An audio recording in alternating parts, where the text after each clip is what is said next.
Hello again, I'm John Turzak, and welcome to another video cooking lesson at Seasoned Cook.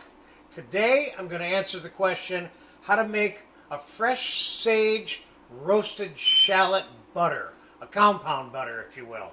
And all the ingredients are right here. I'm starting out with 1 pound of whole soft unsalted butter, about a cup of roasted chopped shallots, which I have one here. I'm going to show you exactly how I did that, which you have a video for making this item, by the way, that I've already made for you. Some fresh chopped spinach or chopped parsley, about 1 cup, and a couple of tablespoons of fresh chopped garlic and some salt and pepper. And in this particular butter, I'm going to opt to put a splash of brandy into it, which is totally optional. So let me just quick finish chopping this fresh sage, and I got about 20 decent-sized fresh sage leaves here, which is going to end up being about 2/3 of a cup of sage. Now, there's such a thing as over-saging the butter, so don't get beyond what I'm doing here. And the only reason I can even use this much sage in 1 pound of butter is that I'm adding a little garlic and the roasted shallot to it. So let's get the sage in there. Now, one of the things you use this compound butter for is we're going to wrap it up at the end, and I'm going to get it cold, and you can slice cold slices of it and put it on top of a steak and slightly melt it. Or I'm actually going to use this particular sage butter for the butter that I'm going to use to make a lightly sauteed squash dish for you, which is a different video. So I'm peeling the shallot, which is what I did to I had about, I don't know, 6 or 7 shallots here.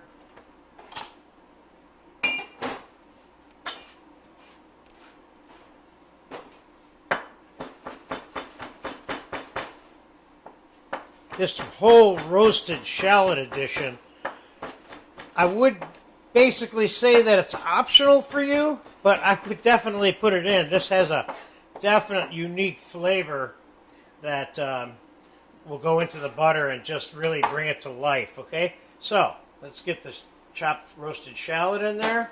Let's put the cup of spinach in there, or parsley. You could use regular parsley or Italian parsley.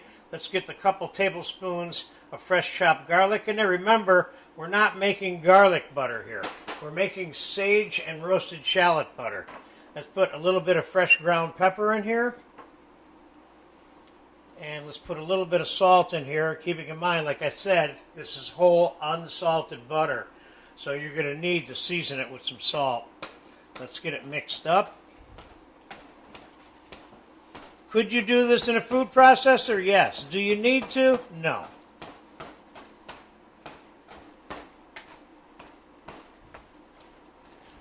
Let's put that splash of brandy in here. That's kind of optional, but I kind of like that little added flavor to it.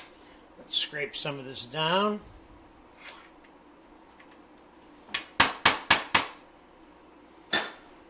This is the same way you make garlic butter or roasted red pepper butter or anchovy butter or curry butter or whatever kind of compound butter you want to make. This is one good approach to putting it together, whatever the flavor happens to be.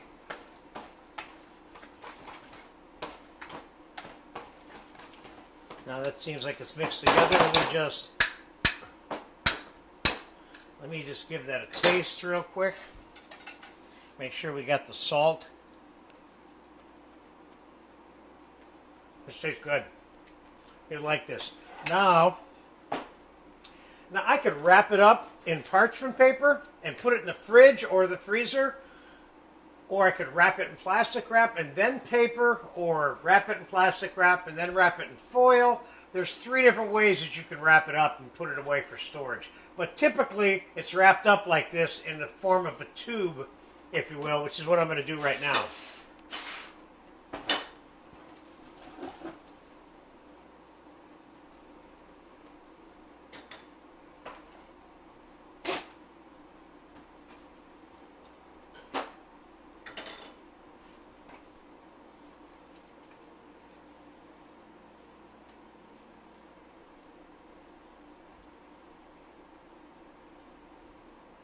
I got enough here for 2 of these small tubes. Basically just go like this, go like that, smooth it out a little bit. And if you want to put this in your freezer and pull it out when you feel like it from time to time,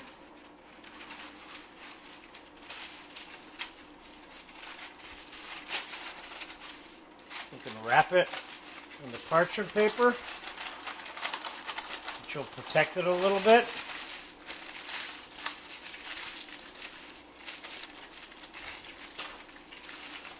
Give it a little twist.